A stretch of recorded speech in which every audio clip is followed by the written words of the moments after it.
Furthermore, I will direct the Department of Justice to pursue federal civil rights cases against schools that continue to engage in racial discrimination and schools that persist in explicit, unlawful discrimination under the guise of equity will not only have their endowments taxed, but through budget reconciliation, I will advance a measure to have them fined up to the entire amount of their endowment.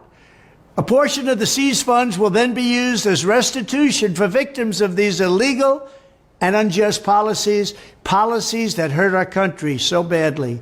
Colleges have gotten hundreds of billions of dollars from hardworking taxpayers, and now we are going to get this anti-American insanity out of our institutions once and for all. We are going to have real education in America. Thank you. What's going on? My name is Joe, and the logo is back. Look at that. I remembered to wear a not green shirt today, so I hope you're doing well.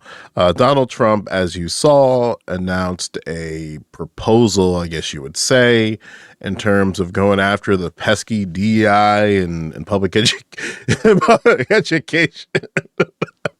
See how tired I am of this shit? Some people were calling it reparations for whatever reason.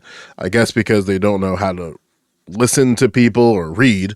I will talk about that on the back end of this video. In the front end, I want to just sort of like quickly bullet point a few things within that and within what he said, rather, and then we can just get moved on to the substance of the white reparations claim. Trump cannot directly tax endowments. He can advocate to do it through things like legislation, like what happened with the Tax Cuts and Jobs Act. Within that, he proposed a 1.4 tax hike for new investments in private colleges with large endowments. I think it was something like $500,000 or more. But generally, like thing number one, he cannot directly tax endowments. But yeah, the DOJ doesn't routinely monitor schools proactively. It responds to complaints from students, parents, and other concerned parties within an educational institution. But yeah, the DOJ, excuse me, does not actively monitor schools. What's equity? And that matters, like, especially in this context, right? So you can't get away with the sort of nebulous naming of things and then thinking that's going to fly legally. So Trump's job is going to have to, for better or worse, make a objective, authoritative definition on what equity is. And then you have to apply that in terms of the policies that exist within schools. It's going to be in the legislature's, in this case, Congress's court, in terms of defining equity and defining what that means practically.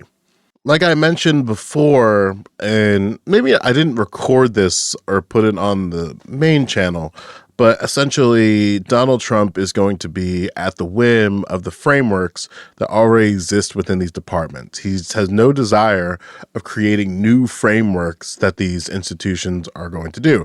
That is government expansion. So because he does not support government expansion, he's going to be navigating within whatever problem that he deems undesirable within the already pre-existing frameworks. So he is going to be at the whim of the DOJ not proactively monitoring schools. So it's going to require students, parents, and the like to file complaints to then send to the DOJ, and then the DOJ could then act aggressively towards those things.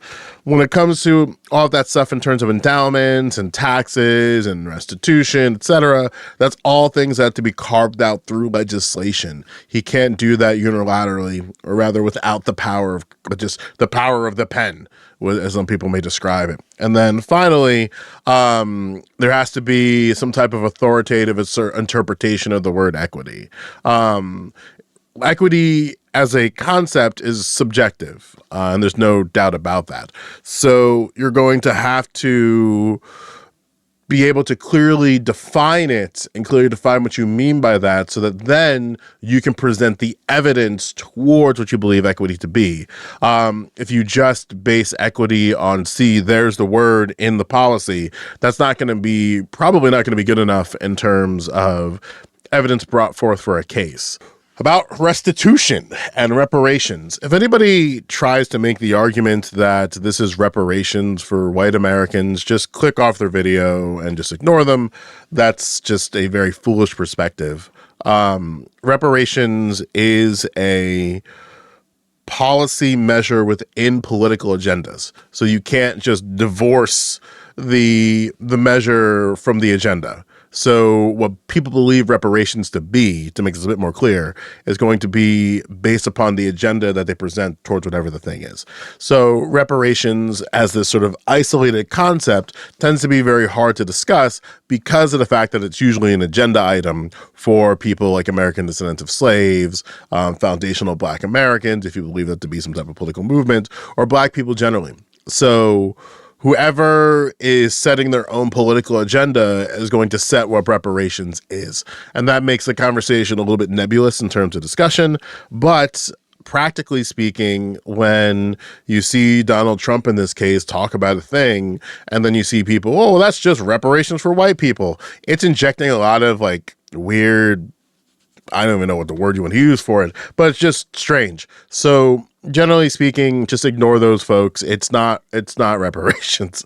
It's funny to think that it is, and there is, and like, look, I understand there's some level of irony when it comes to Donald Trump giving forth restitution from the state. I understand the irony there, but just poke on the irony of restitution from the state. Don't just call it reparations. It's just like that rhetoric is just designed to piss white people off, and you don't need to piss white people off to win your arguments. You can just say the thing and then just be done with it.